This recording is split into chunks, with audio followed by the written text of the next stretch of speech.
பர்திமேயு சுவிசேஷ ஊழியங்கள் வழங்கும் நற்செய்தி நேரம். தேவ செய்தி பாஸ்டர் ஆர். அகஸ்டின். இந்த நாளில் உங்களோடு நான் பேசி வருகிறேன். நீதிமானுடைய வீட்டிலே அநேக பொக்கிஷங்கள் உண்டு. அது முதல் பொக்கிஷத்தை பார்த்தோம், கர்த்தருக்கு பயப்படுகிறது. ரெண்டாவது ஒரு காரியத்தை பார்க்க போகிறோம். ஏசாயா தீர்க்கதரிசியின் புஸ்தகம் 11ஆம் அதிகாரம் 2வது வசனத்தை எல்லாரும் தேடி எடுப்பீங்களா? ஏசாயா 11:2 அப்படி எல்லாரும் தேடி எடுக்கிற வரைக்கும். நெஞ்சத்திலே தூய்மை உண்டோ, இயேசு அழைக்கிறார்.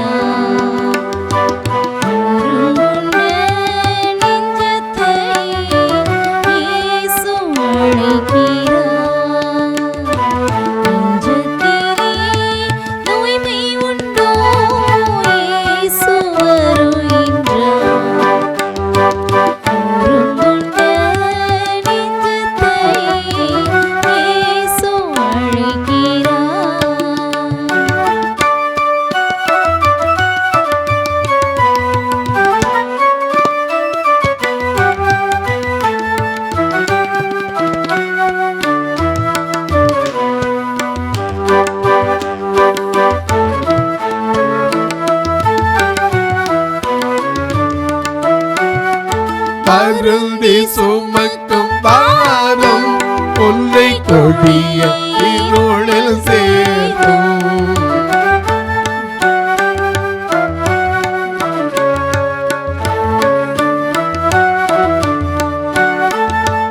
அருந்தி சுமக்கும் பாரம் கொள்ளை கொடிய இருளில் சேர்க்கும். செய்த பாவம் இனி போதும், அவர் பாதம் வந்து சேரும். செய்த பாவம் இனி போதும், அவர் பாதம் வந்து சேரும். நெஞ்சத்திலே தூய்மை உண்டோ, இயேசு வருகின்றார். ஒருங்குண்ட நெஞ்சத்தை இயேசு அழைக்கிறார்.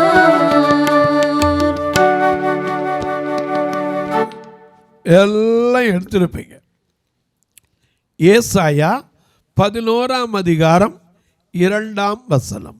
ஞானத்தையும் உணர்வையும் அருளும் ஆவியும், ஞானத்தையும் உணர்வையும் அருளும் ஆவியும், ஆலோசனையையும் பலனையும் அருளும் ஆவியும், ஆலோசனையையும் பலனையும் அருளும் ஆவியையும், அறிவையும் கர்த்தருக்கு பயப்படுகிற பயத்தையும் அருளும் ஆவியுமாகிய கர்த்தருடைய ஆவியானவர் அவர் மேல் தங்கியிருப்பார். அது பெரிய பொக்கிஷங்க. ஏன்னா 2 கொரிந்தியர் 4:7 என்ன வாசிக்கிறோம்?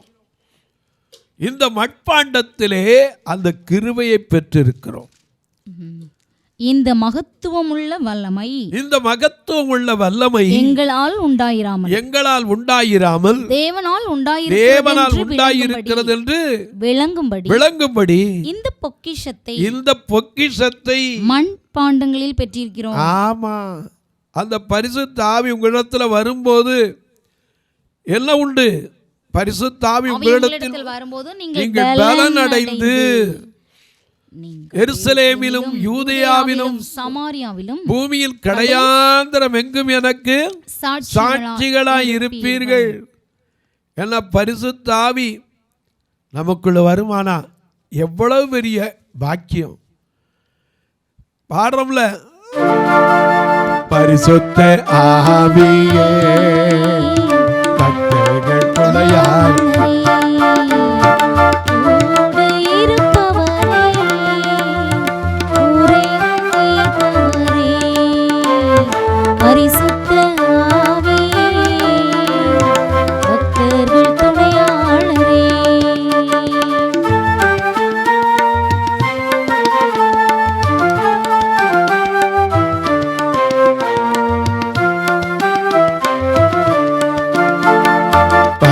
பரிசுத்த ஆவியே பக்தர்கள் துணையாளரே, பரிசுத்த ஆவியே பக்தர்கள் துணையாளரே, கூட இருப்பவரே, குறைகள் தீர்ப்பவரே,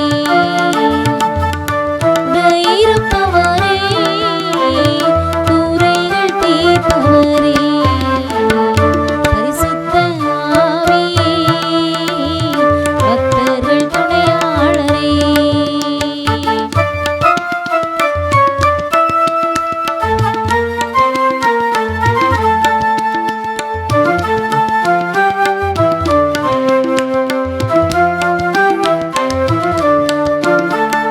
பேசும் தெய்வமே தினம் வருபவரே, பேசும் தெய்வமே தினம் வருபவரே, ஊற்று தண்ணீரே உள்ளத்தின் ஆறுதலே, ஊற்று தண்ணீரே உள்ளத்தின் ஆறுதலே, பரிசுத்த ஆவியே பக்தர்கள் துணையாளரே, பரிசுத்த ஆவியே பக்தர்கள் துணையாளரே.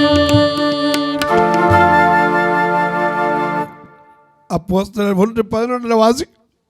கலிலேய- கலிலேயாகிய மனுஷரே, நீங்கள் ஏன் வானத்தை அண்ணாந்து பார்த்து உங்களிடத்தில் எடுத்துக்கொள்ளப்பட்ட இயேசு மீண்டும் வருவார். வருவார்.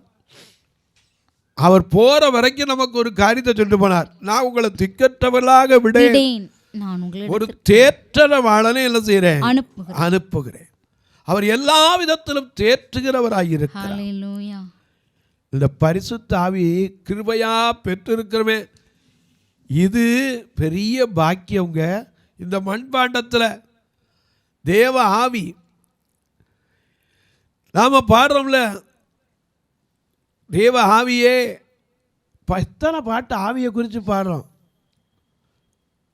ஏன்னா ஆவியை அருளுமே சுவாமி. எங்கள் ஐயா தீபத்துக்கு எண்ணெய் சீக்கிரம் ஊற்றும், திரியறியாமலை தீண்டியை ஏற்று பாவ மோசங்கள் விலக்கிய மாற்றும், பரிசுத்த வரம் தந்த குறைகளை தீரும் ஆவியை அருளுமே சுவாமி. எங்களுக்குள் வாசம் பண்ணும் ஆவியானவரே, எத்தனை பாடுறோம், ஆவியின் வரங்களினால், ஆவியின் வரங்களினால் எல்லை நிரப்பிடுவே, ஆவியின் வரங்களினால் நிரப்பிடுவே, ஆத்மதாகம்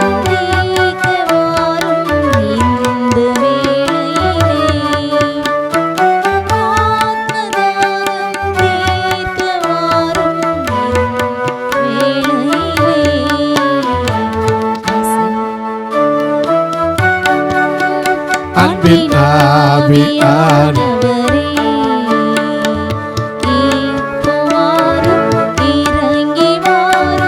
எங்கள் மத்தியிலே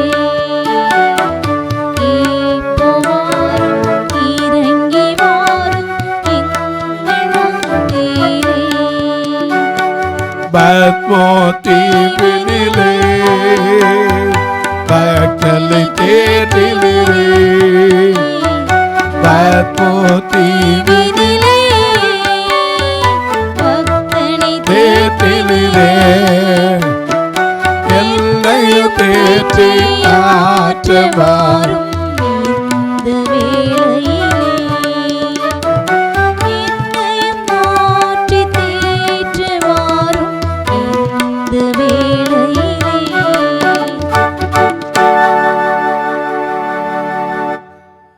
எனக்கு அன்பானவர்களே, ஆவியானவருடைய அபிஷேகம் எங்கே உண்டோ, கர்த்தருடைய ஆவி எங்கே உண்டோ விடுதலையும் உண்டு. ஆமா, பரிசுத்த ஆவியை ஒரு நாள் துக்கப்படுத்திடக்கூடாது.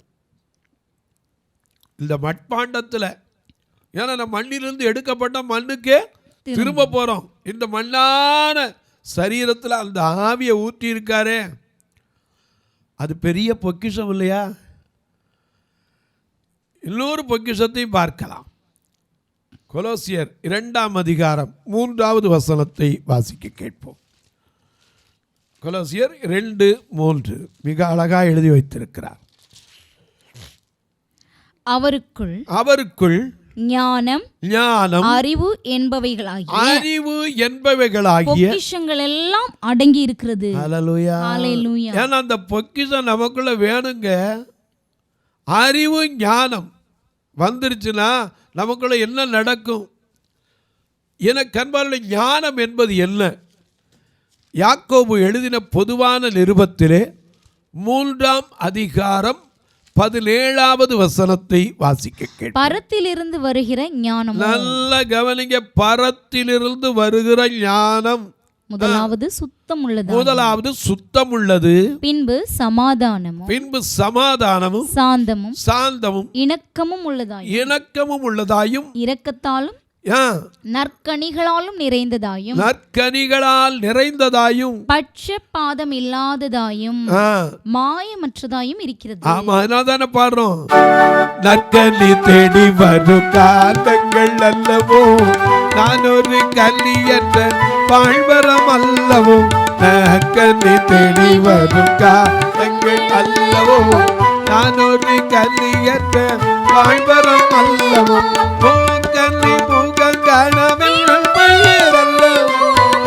நெஞ்சம் விலை பெற்ற அல்லவோ. ஆவியை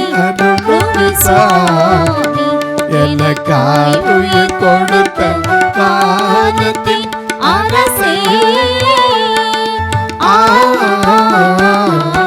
ஆவியை அருளும்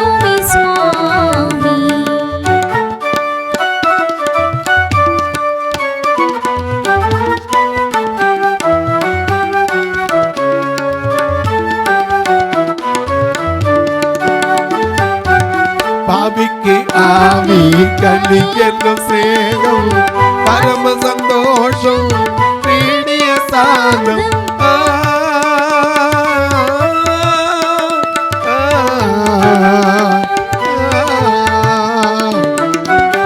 ஆவிக்கு ஆவி கனி என்னும் சேகம் பரம சந்தோஷம் பீடிய சாந்தம்.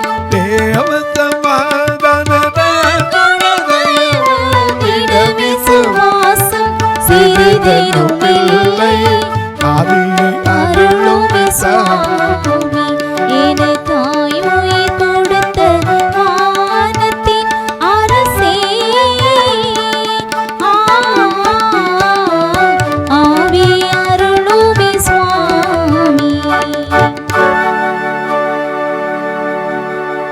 நல்ல கவனிங்க. ஞானம் அறிவு இது பெரிய பொக்கிஷங்க. அதனாலதான் சாலமோன் ஞானி சொல்ல, எதை சம்பாதிச்சாலும் என்ன செய்? ஞானத்தை சம்பாதி, புத்தியை சம்பாதி. ஏன்னா ஞானம் முக்கியம். இந்த ஞானத்தில் 2 இருக்கு.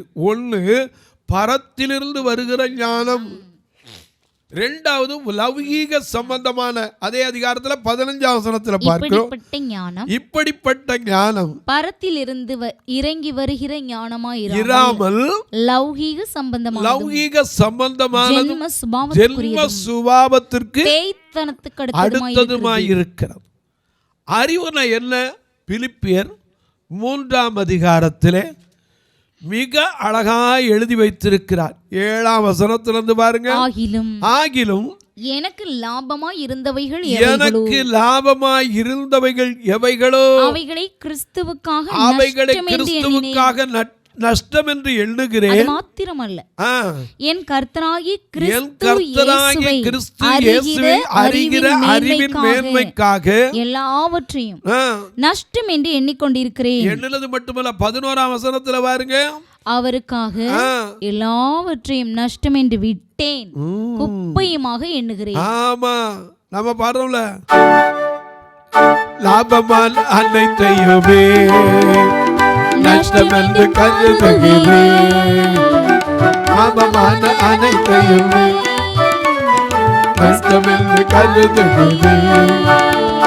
இயேசுவை ஐயா, இயேசுவை அந்த இயேசுவை அறியன் அகத்தினார் எல்லாமே இழந்து விட்டேன், நான் எல்லாமே இழந்து விட்டேன்.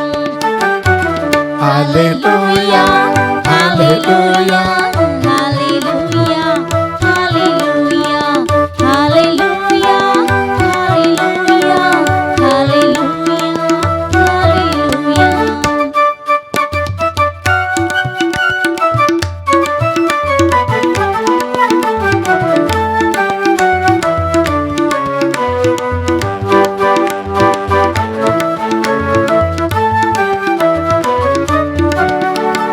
வில்லவனத்தை மறந்து முன்னானதை நாடினேன். பின்னானவை மறந்தேன், முன்னானவை நாடினேன். என் நேசர் ஐயா என் நேசர், ஐயா என் நேசர் தருகில் பரிசுக்காக லக்கை நோக்கி தொடருகிறேன். நான் லக்கை நோக்கி தொடருகின்றேன். ஹல்லேலூயா ஹல்லேலூயா, ஹல்லேலூயா, ஹல்லேலூயா, ஹல்லேலூயா, ஹல்லேலூயா, ஹல்லேலூயா, ஹல்லேலூயா. எனக்கு அன்பான நல்ல கவனிங்க. ஞானம் என்பது எல்லாம் அறிவு என்பது என்ன? பரிசுத்தரை அறிகிறதே அறிவு. அறிவு. பொல்லாப்பை விட்டு விலகுவதே புத்தி. எனக்கு அன்பான புத்தி எது எல்லாம் தெரியும். ஆனா இது பெரிய பொக்கிஷங்க. ஞானம் வேணும். இந்த ஞானம் வந்துட்டா போது நீதிமான் ஆயிடலாம். எப்படி? யோசேப்பு எகிப்துக்கு கொண்டு போகப்பட்டான். அங்கே போய் வச்ச இடத்துல அவனுக்கு நித்தம் பாடு. எப்படியாவது பரிசுத்த குலைச்சல் ஆக்கிரணும். கர்த்தர் அவனோடு இருந்தார், அவன் கர்த்தரோடு இருந்தான். அப்படி இருக்கிறதுனால அவனுக்கு பயம் வந்துச்சு. என்ன பயம்? கர்த்தருக்கு பயப்படும். அவன் சொல்கிறான், இந்த வீட்டில் என்னிலும் பெரியவன் ஒருவனும் இல்லை, ஆகிலும் உன்னை தவிர வேறொன்றையும் அவன் எனக்கு விலக்கி வைக்கவும் இல்லை. இப்படி இருக்க நான் இத்தனை பெரிய பொல்லாங்குக்கு உடன்பட்டு தேவனுக்கு விரோதமாய் பாவம் செய்வது இந்த ஞானம் வந்துட்டா எப்படி போதாதா? அது மட்டுமல்ல, இந்த ஞானம் வந்துச்சு. அவன் சொன்னா, இத்தனை பெரிய பொல்லாங்குக்கு உடன்பட்டு தேவனுக்கு விரோதமாய் பாவம் செய்வது எப்படி? இந்த ஞானம் வந்துருச்சு. கர்த்தருக்கு பயப்படுதல் ஒரு பொக்கிஷம் இல்லையா? அந்த பொக்கிஷங்கிறது தெரிஞ்சுக்கிட்டா, அந்த ஞானம் வந்துட்டா விலகி ஓடுவான், நிந்தைகளை ஏற்றுக்கொள்வான். மத்தேயு 5:11-12 என்ன வாசிக்கிறோம்? என் நிமித்தம் உங்களை நிந்தித்து துன்பப்படுத்தி பலவித தீமையான மொழிகளையும் உங்கள் பேரில் பொய்யாய் சொல்வார்களானால் பாக்கியவான்களாய் இருப்பீர்கள். சந்தோஷப்பட்டு களி கூறுங்கள், பரலோகத்துல உங்கள் பொக்கிஷம் மிகுதியாய் இருக்கும். ஆமா. எனக்கு அன்பானே, இந்த யோசேப்பு இன்னைக்கு பரலோகத்துல கேட்டான், சரி, தேவனுக்காக உத்தமமாய் வாழ்ந்த ஒருவன், இயேசுவுக்கு அடையாளம். நம்ம அநேக நேரம் எது பொக்கிஷம் நமக்கு தெரியல. அதனால தான் கொலோசியர் 2:3 திரும்ப வாசிக்கலாம். மிக அருமையான ஒரு வசனம். கொலோசியர் 2 அவருக்குள் ஞானம் அறிவு என்பவைகளாகிய பொக்கிஷங்கள் எல்லாம் அடங்கி இருக்கிறது. ஆமா, இந்த ஞானம் மனுஷனுக்கு வந்துட்டா போதும். ஏன்னா வேதம் நமக்கு சொன்னது மட்டும் இல்லை, நாம படிக்கும் போது சொல்லி கொடுத்துருப்பாங்க, கற்றோர்க்கு சென்ற இடமெல்லாம் சிறப்பு. அந்த ஞானம் வந்துருச்சுன்னா, அறிவு வந்துருச்சுன்னா, நன்மை எது, தீமை எது, நல்லது எது, கெட்டது எது எல்லாம் தெரியும். அநேக நேரங்களில் நிந்தையும் ஒரு பொக்கிஷங்கிறத மறந்துடக்கூடாது. நம்ம பேரில் எல்லாம் சொல்கிறாங்களோ உடனே ஒரு நிந்தை வந்துச்சுன்னா, அடேங்கப்பா போய் அழுறது முற்றுறது மோதுறது வேண்டாங்க. ஆண்டவர் சொன்னார், உங்கள் பேரில் நிந்தையான மொழிகளை சொல்வார்களானால் பாக்கியவான்களா இருப்பீர்கள், சந்தோஷப்பட்டு களி கூறு. பரலோகத்தில் உங்க பலன் அங்க இருக்கு, இங்க கிடையாது. எனக்கு அன்பானவர்களே, அநேக நேரங்களில் நமக்கு பொக்கிஷம் உடனே பணம் தான். சிலர் கொஞ்சம் சேர்ந்தாலும் பேங்கில் ஓடுறோம், நிறையா சேர்ந்தாலும் பேங்கில் ஓடுறோம், எம்எல்என் பிஸ்னஸில் ஓடுறோம், ஆர்எம்இல ஓடுறோம், கடைசியில் கிடைச்சது உண்டு, கிடைக்காம போனது உண்டு. ஆனால் கர்த்தருக்காய் கொடுத்த ஒருவரும் தரித்திரரானது இல்லை. கிடையவே கிடையாது. ராஜ்ய வேலைக்காக நஷ்டப்பட்டவன் கஷ்டப்பட்டதே கிடையாது. அதனால தான் நம்ம பாடுற உறக்கம் தெளிவும் உற்சாகம் கொள்வோம் உலகத்தின் இதுவரை கல்வாணி தொனிதான் மலைமாறி பொழியும் நார்வரை உழைத்திடுவோம்னு பாடுறோம். ராஜ்ய மேன்மைக்காக அந்த ஞானம் இன்னைக்கு வந்துருச்சா, அது பெரிய பொக்கிஷம். அநேக நேரங்களில் நமக்கு இது தெரியறது இல்லைங்க. பரிசுத்த ஆவி ஒரு பொக்கிஷம், கர்த்தருக்கு பயப்படுறது ஒரு பொக்கிஷம். அது மட்டுமல்ல, ஞான அறிவாகி அந்த பொக்கிஷம் நமக்குள்ளே வந்துருச்சுன்னா நமக்குள்ளே அப்படியே மாறிடுவோம். எப்படி மாறுவோம்? ஞானம் வந்துருச்சுன்னா சரி, ஐயோ இதை செய்யலாமா, ஆண்டவர் பார்ப்பார். ஒருத்தருமே இல்லை, அதை பற்றி இல்லை, அதெல்லாம் பரவாயில்ல, செய்யக்கூடாது, வேறு யாரும் இல்லை. ஏன்னா அவர் எங்கும் நம்ம தனித்து விடுறதே கிடையாது. அவர் நம்மோடு இருக்கிறார். ஏன்னா வாக்கு பண்ணிட்டா, நான் உன்னோடு இருப்பேன், போகுமிடமெல்லாம் உன்னை காப்பேன், திரும்ப இந்த தேசத்துக்கு வரப்பட சொன்னதை செய்கிற வரைக்கும் உன்னை கைவிடவே மாட்டேன். ஆதியாகமம் 28:15 யாக்கோபுக்கு சொன்னார். என்னாகும் 23:19 படி அவர் பொய் சொல்வதற்கு மனிதன் கிடையாது, மனம் மாறிப்போவதற்கு மனுபுத்திரன் கிடையாது, சொன்னதை செய்யாமல் இருக்க மாட்டார். யோபு 33:14 படி ஒரு விசை சொன்னதை மறுவிசை பார்த்து திருத்தவும் மாட்டார். சொன்னதுதான். இந்த பொக்கிஷம் நமக்குள்ள இருக்கா? இன்னொரு காரியத்தை பார்க்கலாம். மிக அழகான எபிரேயர் 11:26 வாசிக்க கேட்போம். எபிரேயர் 11:26. இனி வரும் பலன் மேல் நோக்கமாயிருந்து எகிப்தில் உள்ள பொக்கிஷங்களிலும் கிறிஸ்துவின் நிமித்தம் வரும் நிந்தையை அதிக பாக்கியம் என்று எண்ணினான். யாரு எண்ணினவ? யாரு? மோசே. எப்போ? விசுவாசத்தினாலே மோசே தான் பெரியவனான போது ஞானம் வந்துச்சு. ஏன்னா ஞானம்ங்கிற பொக்கிஷம், அறிவுங்கிற பொக்கிஷம் வந்துச்சு. விசுவாசத்திலே தான் பெரியவனான போது அநித்தியமான பாவ சந்தோஷம் எது, நித்தியம் எது தெரிஞ்சு.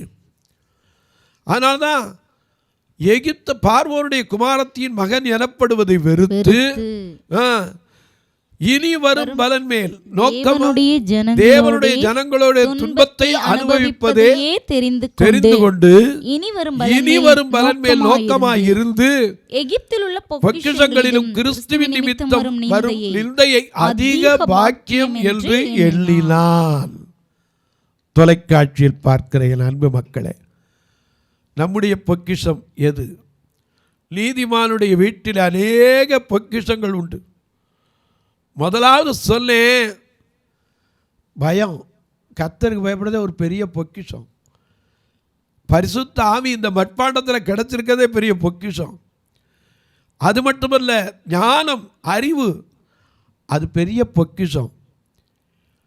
நாம் பொக்கிஷம் உள்ள நிறைய பேங்க் பேலன்ஸ் இருந்தால் தான், தங்கம் வெள்ளி வீட்டில் வச்சுருந்தா தான் இல்லை.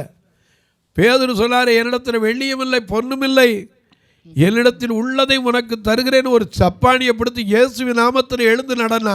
பிச்சை போட்டு தான் அவன் 2 நாள் சாப்பிட்ருப்பான், 3 நாள் சாப்பிட்ருப்பான். ஆனால் அவன் வாழ்க்கையே மாற்றி விடுகிறார். இயேசு எப்படிப்பட்டவர் தெரியுமா? ஒரு பிஸ்கட்டை போட்டு உன்னை ஆசீர்வதிக்கிறவர் அல்ல. ஒரு குலைக்கிற நாய்க்கு ஒரு எலும்பு தொட்டை போடுற மாதிரி போடுறதில்ல. உன் அஸ்திவாரத்தை மாற்றி அவனுடைய காரியங்களை வாய்க்கச் செய்கிற கர்த்தர். அதனால தான் சங்கீதம் 126:3 வாசிக்கிறோம், அவர் பெரிய காரியங்களை செய்திருக்கிறார், இது நிமித்தம் மகிழ்ந்திருக்கிறோம். தொலைக்காட்சியில் பார்க்கிறவர்களே, இந்த நிகழ்ச்சியை நாள்தோறும் பார்க்குறீங்க, கேட்குறீங்க, பரவசமடைகிறீங்க, நல்லது. ஒரு வார்த்தை ஜெபிக்கிறீங்களா? இது தொடர்ந்து வருவதற்கான தேவைகள் சந்திக்கப்பட ஜெபிக்கிறீங்களா? ஒவ்வொரு நாள் வரணும்னா 5000 ரூபா தொலைக்காட்சிக்கு மட்டும் வேணும், ரெக்கார்டிங்கை சேர்த்து 30 பேர் எழும்பணும். நீங்கள் ஜெபம் பண்ணுங்க. கர்த்தர் ஏவினால் நீங்களும் ஒரு நாள் நிகழ்ச்சியை தாங்கலாம். இந்த பார்வையற்ற மக்கள் திருச்சபையில் ஒரு ஞாயிற்றுக்கிழமை கூட நான் சாப்பிடாமல் அனுப்புறதில்ல. அவங்கள வேனில் வச்சு திருநெல்வேலி ஆலயத்துக்கெலாம் கூட்டு வரைக்கும் 4000 வாடகை மாதம் கொடுத்துக்கிட்டே இருக்கோம். நீங்களும் ஜெபம் பண்ணுங்க. எப்படியாவது ஆண்டவர் ஒரு நல்ல வேனை கொடுக்கணும். வருஷத்துக்கு 2 லட்ச ரூபா வச்சா எத்தனை செலவு பண்ண முடியல. ஏன்னா ஆண்டவர் தான் கொடுக்கணும். இது நான் பெரிய ஐயா தெருக்கில் பிரசங்கிக்கிறவன், வேறு எதையும் நான் நம்பி நிற்கிறதில்ல, ஆண்டவருடைய வார்த்தையை நம்பி நிற்கிறேன். நீங்களும் அதற்காக ஜெபியுங்கள். உங்கள் பிறந்த நாள், திருமண நாள் போன்ற நல்ல நாட்களிலே ஒரு நல்ல ஆகாரம் கொடுக்க உதவலாம், கண்ணீராங்களுக்கு ஒரு துணிமணி கொடுக்க உதவலாம், ஒரு ஊன்றுகோலை கொடுக்க உதவலாம். ஏன் ஒவ்வொரு காரியமும் ஒரு குடும்பத்துக்கு ஒரு 5 கிலோ 10 கிலோ அரிசி கொடுக்குறக்கு உதவலாம். கர்த்தர் உங்களை ஏவினார். பார்வையற்றவர் மரித்தா கூட சொந்தக்காரனுக்கு ஆசை வராது, ஐயோ அடக்கமணன் மேல். இந்த ஃபியூனர் காரியங்களுக்கு உதவலாம். திருநெல்வேலிலாம் பார்த்தீங்கன்னா ஒரு அறை இருக்குது, அதில் அநேக நெருக்கத்தில் தங்கியிருக்காங்க. இன்னொரு அறை கட்டுவதற்கு நீங்களும் ஜெபிங்க. உங்கள் ஜெபக்காரி எது இருந்தாலும் காலை 10லேருந்து 5 மணிக்குள்ளே தாராளமாக சொல்லலாம். நீங்கள் கேட்கலாம், உதவி செய்யணும்னு ஆசை இருக்குது, எப்படி பிரதர்? இதில் 2 நம்பர் வந்துக்கிட்டே இருக்கும், ஜிபே, ஃபோன்பே. அதன் வழியாக நீங்கள் தொடர்பு கொள்ளலாம். வேறு ஏதோ உங்களுக்கு ஐயா கணக்கு வைப்பது சம்பந்தப்பட்ட கேள்வி எது உண்டுன்னா என்கிட்ட கேட்கலாம். தாராளமாக உங்களுக்காய் வழிகளையும் சொல்லுவேன். இப்போ உங்களுக்காக ஜெபிக்கட்டுமா? நல்ல பிதாவே, நன்றியோடு துதிக்கிறோம் சுவாமி. இந்த அருமையான நாளிலே நீதிமானுடைய வீட்டிலே அநேக பொக்கிஷங்கள் உண்டு என்று எழுதியிருக்கிறபடி நீதிமானுடைய வீட்டை குறித்து அநேக காரியங்களை பார்த்து வருகிறோம். நாங்கள் உம்மிடத்தில் வரும்போது எங்களுடைய பொக்கிஷத்தை உமக்கு காணிக்கையாய் வைப்பதற்கு எங்களுக்குள்ளே ஞானத்தை கொடும், அறிவை கொடும், தேவ பயத்தை கொடும். உம்முடைய திருக்கரத்தில் அர்ப்பணிக்கிறேன். இந்த ஊழியத்தை தாங்குகிற, ஜெபிக்கிற, கொடுக்கிற எல்லா மக்களையும் ஆசீர்வதியும். அடை மனதில் இருக்கிற பாரங்களை மாற்றும், கண்ணீர் கவலைகளை மாற்றும், வேதனைகளிலிருந்து விடுதலை கொடும். படிக்கிற பிள்ளைகளுக்கு நல்ல ஞானமும், அதைவிட நாட்டிற்குள்ளே நல்ல சமாதானத்தை கர்த்தர் கொடுங்க. மனிதனுக்கு மனிதன் அன்பை தாங்க, கசப்புகளை மறக்க உதவி செய்யுங்க. வானத்திற்கும் பூமிக்கும் சகல அதிகாரம் கொண்ட இயேசு கிறிஸ்துவின் ஈடு இணையற்ற வல்லமையுள்ள நாமத்தில் ஜெபிக்கிறேன் நல்ல பிதாவே, ஆமென். சபை ஆராதனை ஞாயிறு காலை 10 மணி முதல் 12 மணி வரை. இடம் பர்திமேயு சுவிசேஷ ஆலயம், அன்னை சத்யா நகர், இளமனூர் அஞ்சல், சக்கிமங்கலம் வழி, மதுரை மாவட்டம். பின்கோட் 625201 மற்றும் பர்திமேயு சுவிசேஷ ஜெப வீடு, flat number 107, Eden garden, Muthur, Tirunelveli. Pincode 627011. சிறப்பு உபவாச கூட்டம் ஒவ்வொரு மாதமும் 2வது சனிக்கிழமை காலை 10 மணி முதல் 1 மணி வரை நாகர்கோவில் YMCA ஹாலில் வைத்து நடைபெறுகிறது.